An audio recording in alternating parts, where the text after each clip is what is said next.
నమస్కారం అండి. నమస్కారం.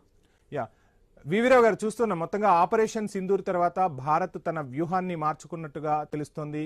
అంటే మనం వాషింగ్టన్కి, మాస్కోకి, అదేవిధంగా ఇజ్రాయెల్కి ఐరన్ డోమ్లు ఇలాంటివి వింటూ ఉంటాం.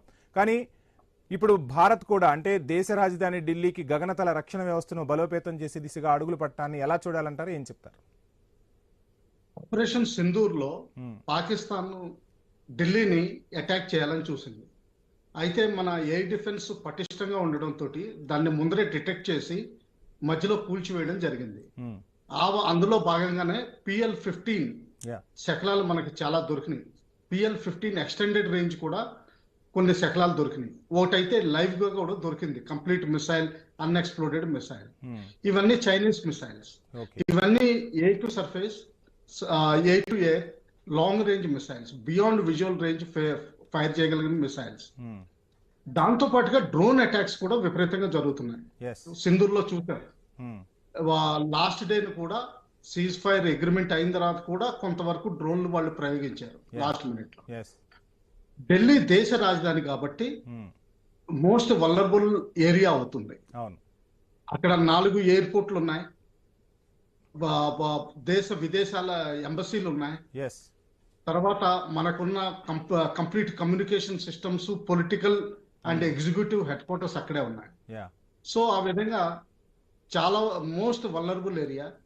దాంతో పాటుగా మనకి బాంబే, ఇటువంటి మెట్రోస్, తర్వాత కీలకమైన ఫ్యాక్టరీస్, జామ్నగర్ అటువంటి ఏరియాలో ఎక్కడైతే 3-4 పెట్రోలియం కాంప్లెక్స్ ఉన్నాయో పెద్ద కంపెనీస్, అటువంటివి కూడా వీటికి వస్తాయి. వీటిని వల్నరబుల్ ఏరియాస్ అంటారు.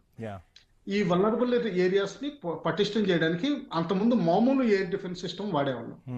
అయితే ఇప్పుడు ఈ డ్రోన్ అటాక్, తర్వాత లాంగ్ రేంజ్ మిసైల్స్ అటాక్, తర్వాత ఇటువంటి వచ్చిన తర్వాత దాన్ని ఇంకా పటిష్టం చేయాల్సిన షార్ట్ రియాక్షన్ టైం ఉంది. అసలు రియాక్షన్ టైం దాదాపు లేదు.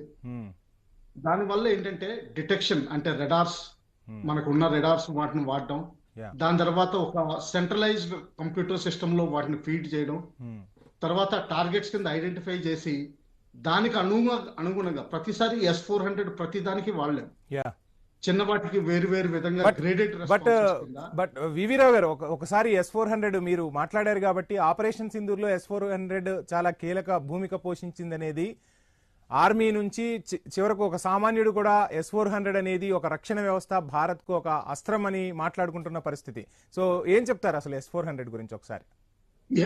S-400 అన్నది మనం 5 రెజిమెంట్లు కాంట్రాక్ట్ తీసుకున్నాం, అంటే పర్చేస్ తీసుకున్నాం రష్యా నుంచి. ఇది స్టేట్ ఆఫ్ ది ఆర్ట్. దీనికి అమెరికా చాలా అభ్యంతరాలు చెప్పింది. ఇన్ని అభ్యంతరాలు చెప్తున్నా గానీ భారత్ కొనుగోలు చేయడం జరిగింది. అలాగే రష్యా డెలివరీ కూడా 3 రెజిమెంట్లు ఇవ్వడం జరిగింది. అయితే ఇందులో ఉన్న సిస్టమ్స్ ఏంటంటే దానికి ఒక అడ్వాన్స్డ్ రెడార్ ఉంది. ఆ అడ్వాన్స్డ్ రెడార్ తోటి చాలా దూరం నుంచి, అంటే 450 కిలోమీటర్ల వరకు, 400 అఫీషియల్ రేంజ్, 450 కిలోమీటర్స్ వరకు మన టార్గెట్స్ డిటెక్ట్ చేయొచ్చు. మల్టిపుల్ టార్గెట్స్ కూడా డిటెక్షన్ అవుతాయి. దానితో పాటు స్పీడ్ చేసి మిసైల్స్ ఫైర్. అయితే మిసైల్స్ చాలా కాస్ట్లీ. ప్రతి దానికి, చిన్న డ్రోన్ కి దానికి వాడలేం. అందుకని చెప్పి పాకిస్తాన్ ఏం చేస్తుందంటే స్వామ్ టెక్నిక్ వాడుతుంది. అంటే ఏంటంటే వందలాది డ్రోన్స్ ఒకేసారి వదులుతున్నారు, ఆ విధంగా నిర్వీర్యం చేయాలని.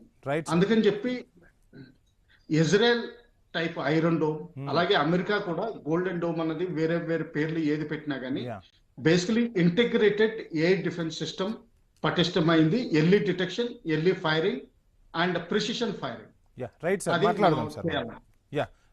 మాట్లాడదాం వివిరావు గారు. మనం శ్యామ్ సార్ నమస్కారం.